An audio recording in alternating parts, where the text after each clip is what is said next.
صفا پہاڑ کے اوپر، مروہ پہاڑ کے اوپر ہم سے بار بار اعلان کیا کروایا جا رہا ہے؟ توحید کا۔ عرفات میں پہنچ گئے۔ عرفات وہ دن ہے جو ہماری زندگی کا سب سے قیمتی دن،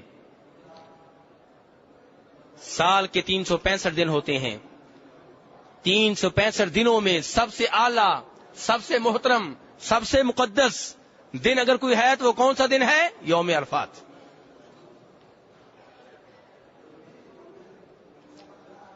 نبی صلی اللہ علیہ وسلم ارشاد فرماتے ہیں خیر الدعائی دعاء یوم عرفہ، کہ سب سے بہتر دعا وہ ہوتی ہے جو عرفات کے دن مانگی جائے۔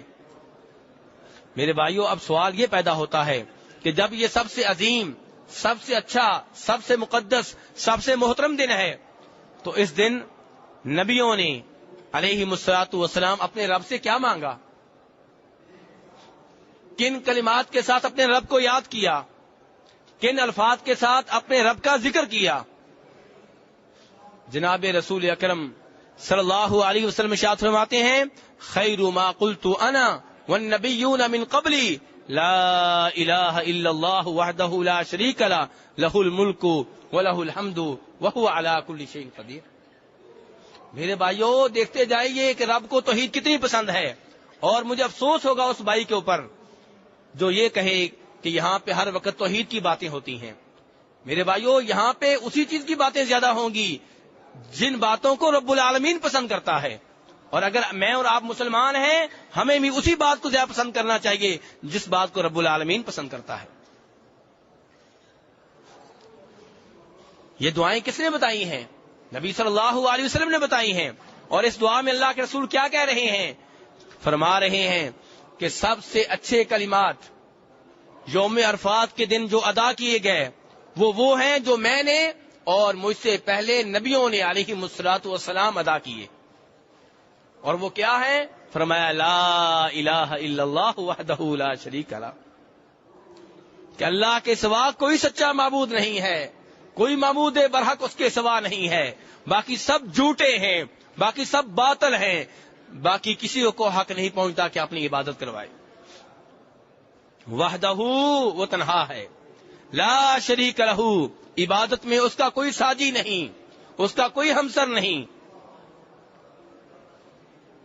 اسی کی بات صحیح، ہر قسم کی حمد و ثنا کا مالک وہ، ہر قسم کی حمد و ثنا کا سزاوار وہ، وَهُوَ عَلَى كُلِّ شَيْءٍ قدیر، کائنات کی ایک ایک چیز پہ اس کا کنٹرول ہے، ہر چیز پہ وہ قوت اور اپنی طاقت دکھاتا ہے۔ میرے بھائیو، دیکھتے جائیے، توحید ہی توحید ہے۔ ایک بہت بڑے شیخ تھے، وہ اپنے شاگردوں کو توحید کی ایک کتاب پڑھایا کرتے تھے، وہ کتاب جس میں توحید سے متعلقہ قرآن پاک کی آیات تھیں اور توحید سے متعلقہ نبی صلی اللہ علیہ وسلم کی احادیث تھی۔ کتاب ختم ہوتی، اب شاگرد سوچتے کہ استاد محترم کسی دوسری کتاب کا آغاز کریں گے، لیکن پتہ چلتا کہ استاد محترم نے دوبارہ اسی کتاب کو پڑھانا شروع کر دیا ہے۔ ختم ہوتی، شاگرد کہتے چلیں اس بار کوئی اور کتاب شروع ہوگی، استاد محترم پھر توحید پڑھانا شروع کر دیتے۔ تو ایک مرتبہ کسی شاگرد نے کہا کہ استاد محترم، ہم بار بار اسی کتاب کو پڑھ رہے ہیں، اب اس کتاب کو ہم سمجھ چکے ہیں، اس کتاب میں جو مسائل تھے وہ ہمیں یاد ہو چکے ہیں، آپ بار بار یہی کتاب ہمیں کیوں پڑھا رہے ہیں؟ استاد محترم خاموش ہو گئے۔ انہوں نے ایک دن اپنے شاگردوں سے آ کے کہا کہ فلاں علاقہ ہے، اس علاقے میں ایک قبر ہے، لوگ آ کے اس قبر کی پوجا کرتے ہیں، وہاں سجدے اور رکوع کرتے ہیں، اس قبر کے سامنے اپنا سر جھکاتے ہیں، اس قبر والے سے بیٹے مانگتے ہیں۔ شاگردوں نے بات سنی، افسوس کا اظہار کیا اور خاموش ہو گئے۔ استاد محترم بھی خاموش ہو گئے۔ پھر کسی دن استاد محترم نے آ کے کہا کہ فلاں علاقے میں ایک بدبخت شخص نے اپنی ماں سے بدکاری کی ہے۔ یہ بات سنی تو شاگردوں نے فوراً کہا استغفر اللہ استغفر اللہ استغفر اللہ، توبہ توبہ، اور کانوں کو ہاتھ لگائے کہ اتنا بڑا جرم، اتنا بڑا گناہ۔ تو استاد محترم نے کہا کہ تمہارا رد عمل بتا رہا ہے کہ تم ابھی تک کتاب و توحید کو سمجھ نہیں سکے۔ میں نے تمہیں بتایا کہ ایک جگہ پہ اللہ کے ساتھ شرک ہو رہا ہے، لوگ قبر والے سے بیٹے مانگ رہے ہیں، اور تم نے کسی خاص رد عمل کا اظہار نہیں کیا، حالانکہ وہ اس کائنات کا سب سے بڑا گناہ ہے، اس کائنات کا سب سے بڑا جرم ہے۔ اور جب میں نے تمہیں بدکاری کے بارے میں بتایا کہ تم نے بہت رد عمل کا اظہار کیا، حالانکہ یہ گناہ بڑا ہونے کے باوجود شرک کے گناہ سے چھوٹا گناہ ہے۔ میرے بھائیوں، اس لیے ضرورت ہے کہ توحید کا سبق مسلمانوں کو بار بار یاد دلایا جائے۔ اللہ تعالیٰ فرماتے ہیں سورہ یوسف میں وَمَا يُؤْمِنُ أَكْثَرُهُمْ بِاللَّهِ إِلَّا وَهُمْ مُشْرِكُونَ۔ سورہ یوسف، اللہ تعالیٰ کیا فرما رہے ہیں کہ اللہ کے اوپر ایمان لانے والوں کی اکثریت شرک میں گرفتار ہوتی ہے۔ میرے بھائیوں سنیے، اللہ تعالیٰ کیا کہہ رہے ہیں کہ مومنوں کی اکثریت شرک میں گرفتار ہوتی ہے۔ وَمَا يُؤْمِنُ أَكْثَرُهُمْ بِاللَّهِ إِلَّا وَهُمْ مُشْرِكُونَ۔ اس لیے میرے بھائیوں ضرورت ہے کہ توحید کے متعلق گفتگو بار بار کی جائے، شرک کے بارے میں گفتگو بار بار کی جائے۔ بخاری مسلم کی روایت ہے، جناب عبداللہ ابن عباس رضی اللہ عنہما فرماتے ہیں کہ نبی صلی اللہ علیہ وسلم نے ایک مرتبہ ارشاد فرمایا کہ میرے سامنے مختلف امتیں پیش کی گئیں، تو میں دیکھتا ہوں کہ ایک نبی آ رہا ہے اور اس کے ساتھ ایک ہی امتی ہے، اور کوئی نبی آ رہا ہے اس کے ساتھ 2-3 امتی ہیں، اور کوئی نبی آ رہا ہے اس کے ساتھ تھوڑے سے زیادہ ہیں۔ اچانک دیکھتا ہوں کہ ایک بہت بڑی امت آ رہی ہے، بہت بڑی امت آ رہی ہے۔ میں نے سوچا کہ میری امت ہوگی، لیکن مجھے کہا گیا یہ آپ کی امت نہیں ہے۔ یہ کون ہے پھر؟ فرمایا گیا کہ یہ موسیٰ علیہ السلام کی امت ہے۔ اور پھر مجھے کہا گیا آپ ادھر دیکھیں۔ میں ادھر دیکھا تو ادھر لوگ ہی لوگ تھے، لوگ ہی لوگ تھے۔ پھر مجھے کہا گیا دوسری سائڈ پہ دیکھوں، ادھر دیکھا تو ادھر بھی لوگ ہی لوگ تھے۔ مجھے کہا گیا یہ ہے آپ کی امت، اور فرمایا ان میں سے 70,000 وہ خوش نصیب ہیں جو بغیر حساب کتاب کے، بغیر عذاب کے جنت میں داخل ہوں گے۔ 70,000 افراد بغیر کسی سوال کے، بغیر کسی حساب کے، بغیر کسی عذاب کے جنت میں داخل ہو جائیں گے۔ میرے بھائیو، آپ سوچ رہے ہوں گے کہ یہ 70,000 افراد کون سے خوش نصیب ہیں، ان کے اعمال کیسے ہیں، وہ کون سے اعمال تھے جن کی وجہ سے یہ لوگ بغیر حساب کتاب کے جنت میں داخل ہوں گے۔ میرے بھائیو، یقیناً میں اور آپ بھی جنت میں داخل ہونا چاہتے ہیں۔ اللہ سے درخواست ہے کہ اللہ تبارک و تعالی ہماری اس خواہش کو پورا فرمائے، لیکن یہ خواہش صحابہ کرام کے ہاں میرے اور آپ سے زیادہ تھی۔ وہ جنت کی تلاش میں، جنت کی جستجو میں مجھ سے اور آپ سے زیادہ سرگرم رہا کرتے تھے۔ چنانچہ اللہ کے رسول صلی اللہ علیہ وسلم جب یہ بات بیان کر کے اپنے گھر میں داخل ہو گئے تو صحابہ کرام ٹولیاں بنا کے بیٹھ گئے، سوچنے لگ گئے کہ یہ 70,000 افراد کون ہیں جو بغیر حساب کتاب کے جنت میں داخل ہو جائیں گے۔ کسی نے کہا کہ یہ وہ لوگ ہوں گے جن کو نبی صلی اللہ علیہ وسلم کی صحبت کا اعزاز حاصل ہے، جن کو نبی صلی اللہ علیہ وسلم کے ساتھ مل کے نمازیں پڑھنے کا اعزاز حاصل ہے، جن کو نبی صلی اللہ علیہ وسلم کے ساتھ مل کے ہجرت کرنے کا اعزاز حاصل ہے، جن کو نبی صلی اللہ علیہ وسلم کے ساتھ مل کے جہاد کرنے کا اعزاز حاصل ہے۔ دوسرے لوگ کہنے لگے شاید یہ وہ لوگ ہوں گے جو حالت اسلام میں پیدا ہوئے،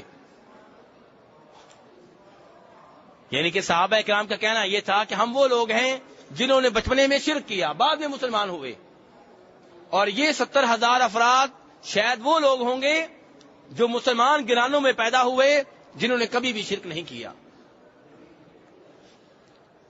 اور دوسرے لوگوں نے دوسری رائے سوچی۔ یہ بحث و مباحثہ ہو رہا ہے صحابہ کرام میں، کیوں ہو رہا ہے؟ وہ چاہتے ہیں کہ ان کا شمار بھی ان 70,000 افراد میں ہو جائے جو بغیر حساب کتاب کے جنت میں داخل ہوں گے۔ اس لیے وہ کسی نتیجے تک پہنچنا چاہتے ہیں، وہ جاننا چاہتے ہیں کہ ان لوگوں کی کیا صفات ہیں، ان لوگوں کے کیا اعمال ہیں، جن اعمال کی وجہ سے، جن صفات کی وجہ سے، جن خوبیوں کی وجہ سے وہ جنت میں بغیر حساب کتاب کے داخل ہو جائیں گے۔ اللہ کے رسول صلی اللہ علیہ وسلم گھر سے باہر تشریف لائے اور پوچھا صحابہ کرام سے کہ یہ جو تم میں بحث و مباحثہ ہو رہا ہے، تم میں یہ گفتگو ہو رہی ہے، یہ کس معاملے میں ہو رہی ہے؟ انہوں نے بتایا کہ اے اللہ کے رسول صلی اللہ علیہ وسلم، آپ نے ہمیں بتایا تھا کہ آپ کی امت میں سے 70,000 افراد بغیر حساب کے، بغیر کسی عذاب کے، بغیر کسی سزا کے جنت میں داخل ہو جائیں گے۔ ہم ان کے بارے میں سوچ رہے ہیں کہ یہ 70,000 خوش نصیب کون لوگ ہیں؟ تو اللہ کے رسول صلی اللہ علیہ وسلم نے پھر ان کی نشانیاں بتائیں، ان کے اعمال بتائے، ان کی صفات بتائیں۔ میرے بھائیوں، وہ دھیان سے سنیے اور کوشش کیجئے کہ وہ صفات مجھ میں بھی ہوں اور آپ میں بھی ہوں۔ چنانچہ آپ نے فرمایا ہم الذین لا یسترقون ولا یکتوون، فرمایا یہ وہ خوش نصیب ہیں الذین لا یسترقون، جو کسی سے یہ مطالبہ بھی نہیں کرتے کہ ہمیں دم کرو۔ ان کا اللہ پہ بھروسہ اتنا زیادہ، توکل اتنا زیادہ، اللہ کے ساتھ تعلق اتنا مضبوط کہ کسی سے یہ نہیں کہتے کہ مجھے دم کرو۔ کیا مطلب ہے اس کا؟ کیا دم کرنا بھی جرم ہے؟ نہیں میرے بھائیو، دم کرنا جرم نہیں ہے، لیکن اگر دم خود آپ اپنے آپ کو کریں تو یہ زیادہ اچھا طریقہ ہے۔ اگر کسی سے آپ کہتے ہیں مجھے دم کرو تو یہ جائز ہے، لیکن توحید کا جو اعلیٰ درجہ ہے اس کے منافی ہے۔ تو فرمایا یہ 70,000 افراد وہ ہوں گے الذین لا یسترقون، جو کسی سے یہ بھی نہیں کہتے کہ مجھے دم کرو۔ جب بیمار ہوئے خود اپنے آپ کو دم کر لیا، بیٹا بیمار ہوا خود اسے دم کر لیا، بیگم بیمار ہوئی خود اسے دم کر لیا۔ کسی سے یہ کہنا گوارا نہیں کرتے کہ مجھے دم کرو۔ نبی صلی اللہ علیہ وسلم کو جناب جبریل علیہ السلام نے دم کیا، نبی صلی اللہ علیہ وسلم کو جناب عائشہ نے رضی اللہ تعالیٰ نے دم کیا۔ تو دم کرنا جائز ہے۔ ایک یہ ہے کہ آپ نے کسی کو مریض دیکھا کہ وہ مریض ہے، بیمار ہے، آپ نے خود ہی اسے دم کرنا شروع کر دیا، اور ایک یہ ہے کہ وہ آپ سے کہے کہ مجھے دم کرو۔ تو توحید کا اعلیٰ درجہ یہ ہے میرے بھائیوں کہ آپ کسی سے یہ نہ کہیں کہ مجھے دم کرو، آپ اپنے آپ کو خود ہی دم کریں، اپنے بیٹے کو خود ہی دم کریں، اپنی بیٹی کو خود ہی دم کریں۔ ہمارے بچے بیمار ہو جاتے ہیں، ان کو نظر لگ جاتی ہے، اور پھر ہم ان کا علاج کرواتے ہیں، پھر موریوں کی طرف بھاگتے ہیں، اور یہ تو وہ لوگ ہیں جو توحید کے اوپر ہوتے ہیں، اور جو جاہل ہوتے ہیں، ان پڑھ ہوتے ہیں، جن کی توحید پکی نہیں ہوتی، وہ نجومیوں کے پاس بھاگتے ہیں، ایمان کا بیڑا غرق کرتے ہیں۔ لیکن افسوس سے یہ کہتا ہوں قبل از وقت ہم علاج نہیں کرتے۔ میرے بھائیوں، جناب رسول اکرم صلی اللہ علیہ وسلم جناب حسن حسین کو دم کیا کرتے تھے۔ اعیدکما بکلمات اللہ التامات من شر کل شیطان وہامہ ومن کل عین لامہ، کہ میں تم دونوں کو اللہ کی پناہ میں دیتا ہوں، شیطان کے شر سے بچانے کے لیے اور ہر زہریلی چیز سے بچانے کے لیے میں تمہیں اللہ کی پناہ میں دے رہا ہوں۔ یہ آپ قبل از وقت انہیں دم کیا کرتے تھے، اور ساتھ ہی آپ نے بتایا کہ یہ وہ دم ہے جو جناب ابراہیم علیہ السلام اپنے بیٹوں اسماعیل اور جناب اسحاق علیہ السلام کو کیا کرتے تھے۔ میرے بھائیوں، کتنا عظیم دم ہے جو اللہ کے رسول اپنے نواسوں کو کرتے ہوں، اور جناب ابراہیم علیہ السلام اپنے دو پیغمبر، دو نبی بیٹوں کو کرتے ہوں، وہ دم کتنا عظیم ہوگا۔ لیکن ہمارے کتنے ہی بھائی یہاں بیٹھے ہوئے ہیں جن کو یاد نہیں ہے۔ بس ہمیں ایک ہی طریقہ آتا ہے، افسوس کے ساتھ کہنا پڑ رہا ہے کہ بچہ بیمار ہوا، مولوی صاحب کے پاس بھیج دو۔ میرے بھائی، مولوی صاحب کے پاس بھیجنا جرم نہیں ہے، میں پھر کہہ رہا ہوں، لیکن افضل کیا ہے، بہتر کیا ہے؟ آپ خود دم کریں۔ آپ خود کیوں نہیں دم کرتے؟ خود قرآن پاک کی تلاوت کیوں نہیں کرتے؟ خود سورہ فاتحہ 7 مرتبہ کیوں نہیں پڑھتے؟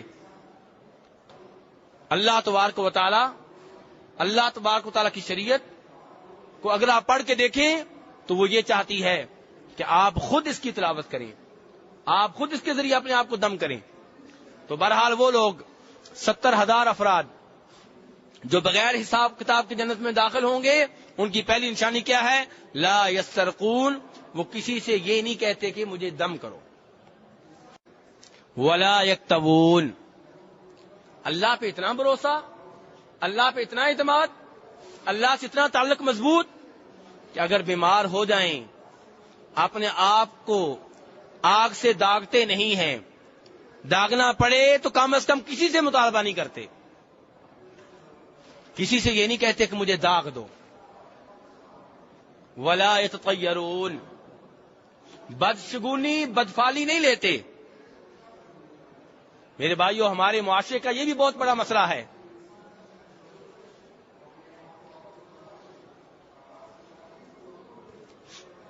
کچھ لوگ جو ہیں وہ کسی مہینے کو منحوس سمجھتے ہیں، کچھ لوگ جو ہیں وہ کسی دن کو منحوس سمجھتے ہیں، کچھ لوگ جو ہیں وہ کسی خاص عدد کو، خاص ہندسے کو منحوس سمجھتے ہیں۔ یہ کہتا ہے کہ اس مہینے میں شادی نہیں کرنی چاہیے، کوئی کہتا ہے کہ اس دن شادی نہیں کرنی چاہیے، اور کوئی کہتا ہے کہ 13 کا ہندسہ جو ہے یہ بہت منحوس ہے۔ میرے بھائیوں، کیا ہم مسلمان ہیں؟ یہ مسلمانوں والے کام ہیں؟ کیا مسلمان کا عقیدہ اتنا کمزور ہوتا ہے؟ میرے بھائیوں، وہ خوش نصیب لوگ 70,000 جو بغیر حساب کتاب کے جنت میں داخل ہوں گے، ان کا عقیدہ اتنا کمزور نہیں ہوگا۔ ان کے بارے میں تو اللہ کے رسول فرما رہے ہیں صلی اللہ علیہ وسلم ولا یتطیرون، کہ وہ بدشگونی نہیں لیتے، بدفالی نہیں لیتے۔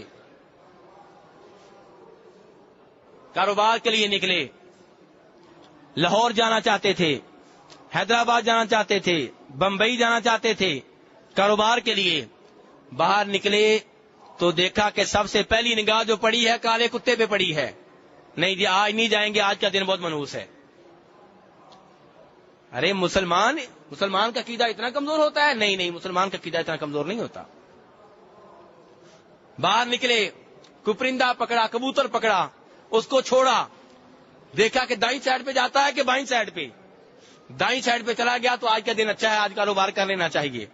بائیں سائڈ پہ چلا گیا، نہیں آج کا دن اچھا نہیں، آج کا دن بہت منحوس ہے۔ میرے بھائیوں، یہ مسلمان کے کام نہیں ہے۔ مسلمان کا عقیدہ اتنا کمزور نہیں ہوا کرتا۔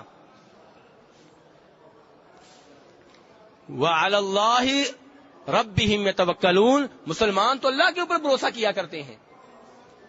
جناب عائشہ رضی اللہ عنہا فرمایا کرتی تھیں کہ لوگوں، تم شوال کے مہینے کو منحوس جانتے ہو،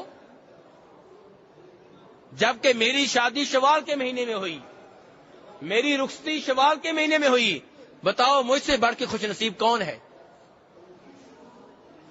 جناب عائشہ کیا کہا کرتی تھی کہ لوگوں، تم شوال کے مہینے کو منحوس مانتے ہو، جبکہ میری شادی اسی مہینے میں ہوئی، میری رخصتی بھی اسی مہینے میں ہوئی، بتاؤ مجھ سے بڑھ کے خوش نصیب کون ہے؟ تو میرے بھائیوں، اس لیے مسلمان جو ہیں بدشگونی نہیں لیا کرتے، ہاں مسلمان نیک شگونی لیا کرتے ہیں، مسلمان نیک فعال لیا کرتے ہیں۔ وہ کیسے؟ کہ آپ کاروبار کے لیے نکلے، بیٹے کی شادی کے لیے پروگرام بنا کے نکلے، کوئی دوست مل گیا، اس نے پوچھا کہاں جا رہے ہیں؟ کہا کاروبار کے لیے جا رہا ہوں۔ اس نے پوچھا کہاں جا رہے ہیں؟ کہا بیٹے کی شادی کے لیے جا رہا ہوں۔ اس نے کہا ماشاءاللہ ماشاءاللہ، جاؤ، اللہ تمہیں کامیاب کرے۔ تو اس سے آپ کو حوصلہ ہوا کہ اس نے اچھی دعا دی ہے، آپ کی ہمت مزید بندی، یہ اچھی بات ہے۔ نیک فالی لینی چاہیے، نیک شگونی لینی چاہیے۔ جناب رسول اکرم صلی اللہ علیہ وسلم جب صلح حدیبیہ کے لیے گئے تھے، حدیبیہ کے مقام پہ تھے، اور آپ جانتے ہیں کہ اس وقت آپ دراصل گئے تھے عمرہ کرنے کے لیے، لیکن مکہ والے آپ کو مکہ میں داخل ہونے کی اجازت نہیں دے رہے تھے۔ تو ایک مرحلہ ایسا آیا کہ مکہ والوں نے سہیل ابن عمر کو اپنا سفیر بنا کے اللہ کے رسول صلی اللہ علیہ وسلم کی جانب بھیجا۔ تو اللہ کے رسول صلی اللہ علیہ وسلم نے فرمایا صحابہ کرام سے کہ سہیل آ رہا ہے، معاملہ آسان ہو جائے گا۔ سہیل سہل سے ہے نا، نام ہی ایسا ہے کہ اس نام سے آپ نے نیک شگونی لی، نیک فال لیا۔ آپ نے کہا سہیل آ رہا ہے، معاملہ سہل ہو جائے گا، آسان ہو جائے گا۔ تو کہنے کا مطلب یہ ہے میرے بھائی کہ نیک فال لینا، نیک شگونی لینا، اسلام اس کی اجازت دیتا ہے، اس کی حوصلہ افزائی کرتا ہے۔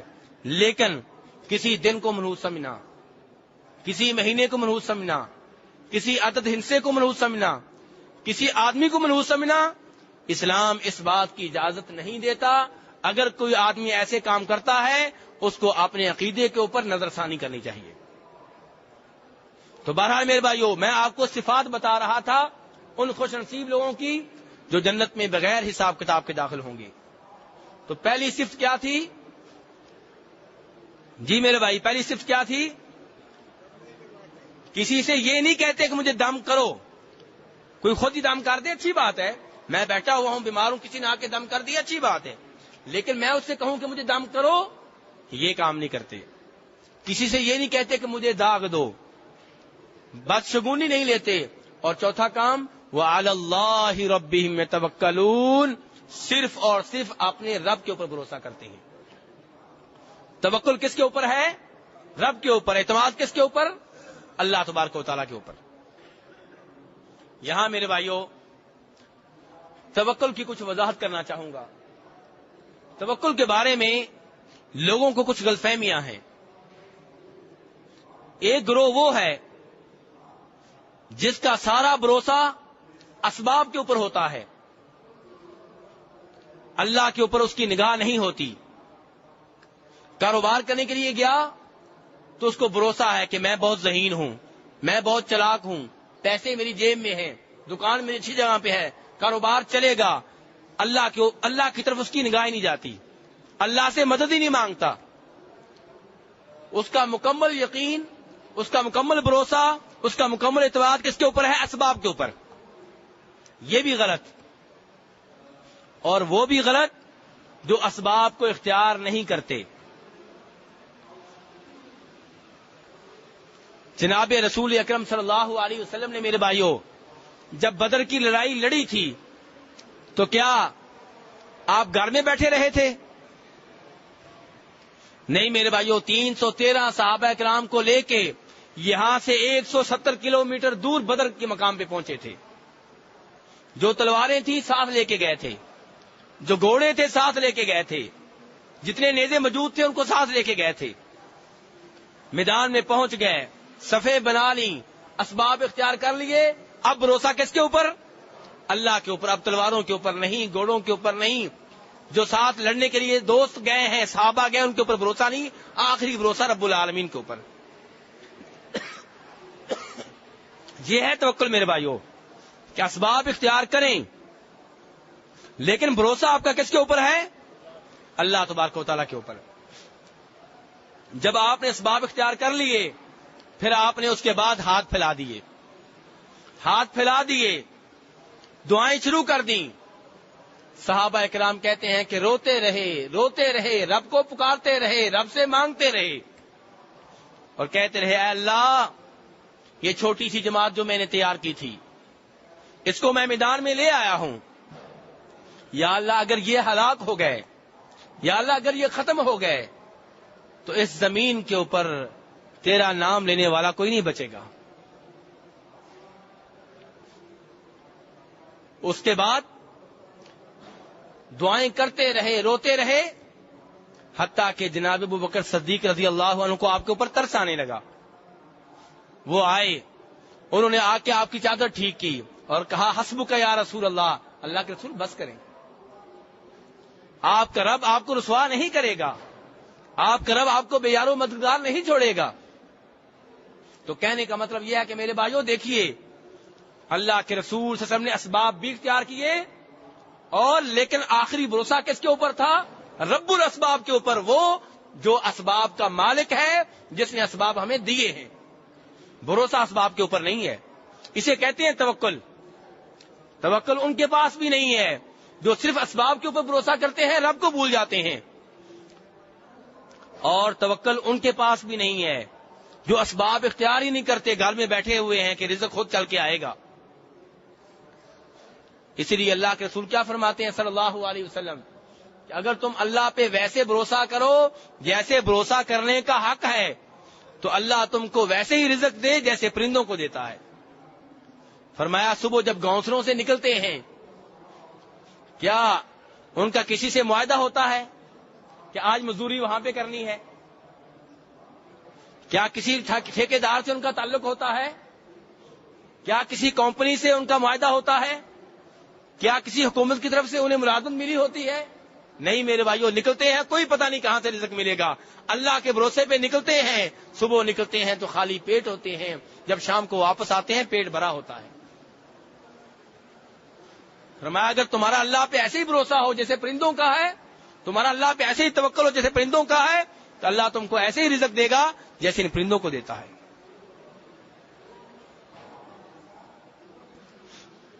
اب اللہ کے رسول صلی اللہ علیہ وسلم نے ان خوش نصیب 70,000 افراد کی صفات بیان کر دیں جو بغیر حساب کتاب کے جنت میں داخل ہوں گی. یہ صفات سن کے عکاشہ بن محسن کہہ اٹھے ادعو اللہ ان یجعلنی منہم، اے اللہ کے رسول دعا کریں، میرے لیے دعا کریں، اللہ مجھے بھی ان 70,000 افراد میں شامل کر دے.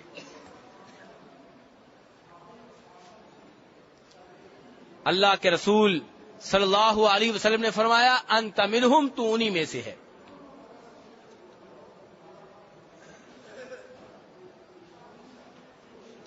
میرے بھائیوں دیکھیے، عکاشہ بن محصن نے یہ نہیں اللہ کے رسول سے کہا کہ آپ مجھے ان میں شامل کر دیں، کہا ادعو اللہ، اللہ سے میرے لیے دعا کریں کہ اللہ مجھے ان 70,000 افراد میں شامل کر دے. اور بخاری شریف کی دوسری روایت میں آتا ہے کہ اللہ کے رسول نے دعا کی کہ اللہ تجھے ان میں شامل کر دے. اب ایک اور آدمی کھڑا ہوا، کہنے لگا اللہ کے رسول میرے لیے بھی دعا کریں. فرمایا سبق کا بہا عکاشہ، کہ عکاشہ نمبر لے گیا ہے. اللہ کے رسول کا انداز دیکھیے، اللہ کے رسول کا اخلاق دیکھیے، اللہ کے رسول کا پیار دیکھیے.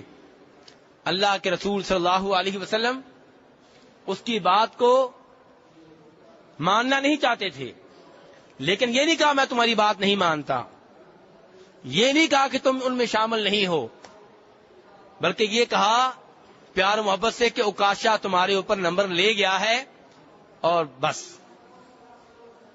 یہ آپ کا اخلاق ہے، آپ نے اس کا دل نہیں توڑا، صرف اتنا کہا کہ عکاشہ تم سے پہلے سبقت لے گیا ہے. تو بہرحال میرے بھائیوں، اس حدیث نے بتا دیا کہ اللہ تبارک و تعالیٰ کو توحید کتنی پسند ہے کہ ان 70,000 افراد کو بغیر حساب کے، بغیر عذاب کے، بغیر عذاب قبر کے، بغیر کسی عذاب جہنم کے ڈائریکٹ جنت میں داخل کیا جائے گا، جو صرف اللہ کے اوپر توکل کرتے ہوں گے، اللہ کے اوپر بھروسہ کرتے ہوں گے، جو کسی سے یہ مطالبہ نہیں کرتے ہوں گے کہ انہیں دم کیا جائے، جو کسی سے یہ مطالبہ نہیں کرتے ہوں گے کہ انہیں داغ دیا جائے، جو بدشگونی نہیں لیتے، جو بدفالی نہیں لیتے. تو کہنے کا مطلب یہ ہے میرے بھائیوں کہ توحید اللہ تبارک و تعالیٰ کو بہت پیاری ہے. یہ توحید ہے جس کی خاطر جناب رسول اکرم صلی اللہ علیہ وسلم نے مکہ میں تکلیفیں برداشت کی. یہ توحید ہے جس کی خاطر آپ نے کافروں سے گالیاں سنی. یہ توحید ہے جس کی خاطر آپ طائف گئے تو آپ کا خون بہایا گیا. یہ توحید ہے جس کی خاطر آپ کے بابرکت جسم کے اوپر، آپ کے پاک جسم کے اوپر اونٹ کی گندی اجڑی پھینکی گئی. یہ توحید ہے جس کی وجہ سے آپ کو اپنا پیارا شہر مکہ چھوڑنا پڑا. یہ توحید ہے جس کی خاطر آپ کو بدر کے میدان میں کافروں سے لڑائی لڑنا پڑی. یہ توحید ہے جس کی خاطر آپ نے احد کے میدان میں اپنے 70 صحابہ کرام شہید کروائے. میرے بھائیوں، سب کچھ توحید کے ارد گرد گھومتا ہے. توحید ہی اصل ہے، توحید ہی بنیاد ہے.